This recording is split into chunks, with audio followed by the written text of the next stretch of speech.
So if you've been keeping tabs on Brandon Ingram videos that I've made over the years, then you'll know that I've always been a fan of the guy. Looking at his size, which I guess is somewhere between 6'10 and 7'1", I don't know if anybody really knows, to go along with his really long arms and his athleticism, I think there's no way that guy's not going to be good. I think he's going to be one of the best rebounders in the NBA at some point in his career, and his handle/passing abilities have always really intrigued me. Because when you're a guy that is as tall as he is, but you can still make plays off the dribble, whether it's in isolations or pick and rolls occasionally or in transition, that just really excited me about Brandon Ingram.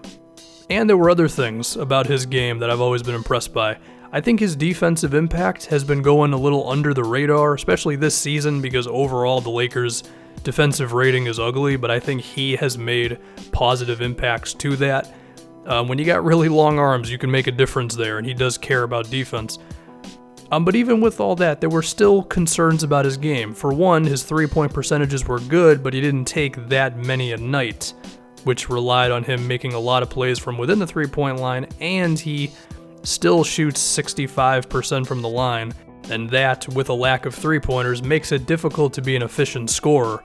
Also, you could say that his turnovers were perhaps a little too prevalent early on in his career, sometimes having difficulties reading defenses or trying something that he really shouldn't, and I think sometimes he could be pushed off of the spot because of his lack of weight, to where he would be forced into an extra floater or a pull-up jumper, where what you would really like to see is him just barrel his way down to the basket.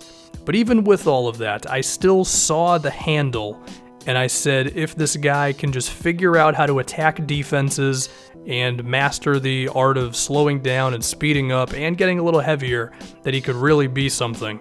And amongst all of the stuff that has happened with this Lakers season, since about mid-December, Brandon Ingram is playing the best basketball of his career. To give you an exact date, since December 19th, he's averaging 20 points on 57% true shooting, grabbing 6 boards a game, and dishing out 4 assists.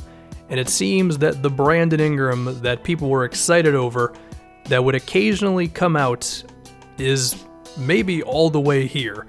And what I'm noticing is he is so much more aggressive at attacking the rim. And I think some of this is he has gotten stronger, so where a defender beats him to the spot in the past, that would stop the play and he would be forced to pass out or whatever. Nowadays, he's going through that guy. So now you got this really tall dude who has improved on his already pretty decent ball handling skills. Who's going to stand in this guy's way? I know it's wild to say this because he's still pretty skinny, but he is a bit of a freight train going through NBA wings as if they're not even there.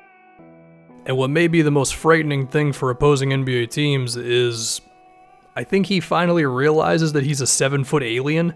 I mean, the old Brandon Ingram was not busting out moves like this one here. He's also been looking pretty good off the ball. He is shooting around 10 shots a game, whether in the paint or at the rim. And I think a lot of that is because of these plays here, where it was a little frustrating to sometimes see him not cutting or not trying to get really good post position. And I guess you could blame some of that on the Lakers coaching. He's just getting a lot better now at realizing when his defender turns away from him and he just jets towards the rim, or he uses that newfound strength to get a lot of shots in the restricted area.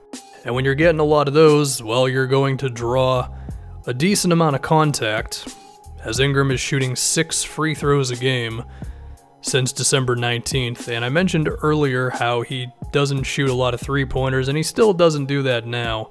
But we've seen with the DeMar DeRozans of the world that a great way to be efficient, even if you don't have that outside jumper, is to get to the free throw line a lot. Now, Ingram still needs to improve on those free throws to generate some of these extra opportunities he's getting, but the fact that he's getting so many of these is a really good sign, and I think it's going to keep up because I don't know what the alternative would be, because if you back up on him, then that's just going to allow him to get a head of steam going towards the rim, so he's going to be a tough cover.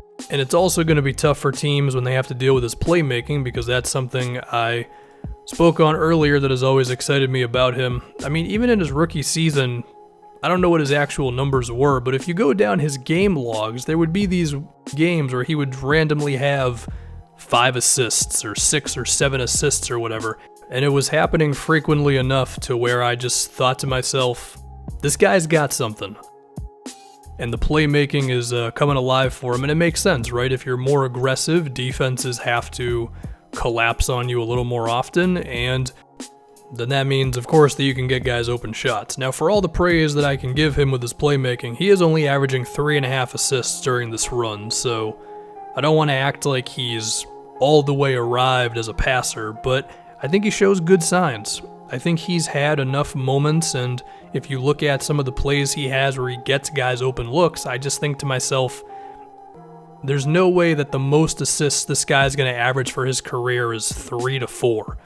Now, I do want to talk about the shooting a little bit more. He's shooting about 37% on mid-rangers throughout this streak, and he's still not taking that many threes, so I don't know where his shooting is going to be.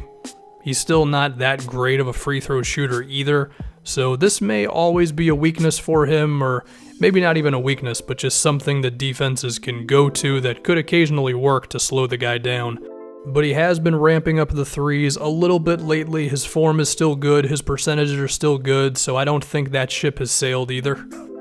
So we'll just have to see on that. But what we are seeing from everything else with his game, the going off the dribble, beating defenders in one-on-one, finishing at the rim effectively and confidently, and drawing a lot of contact and all that, Brandon Ingram is playing out of his mind lately. And I don't know if he's going to slow down.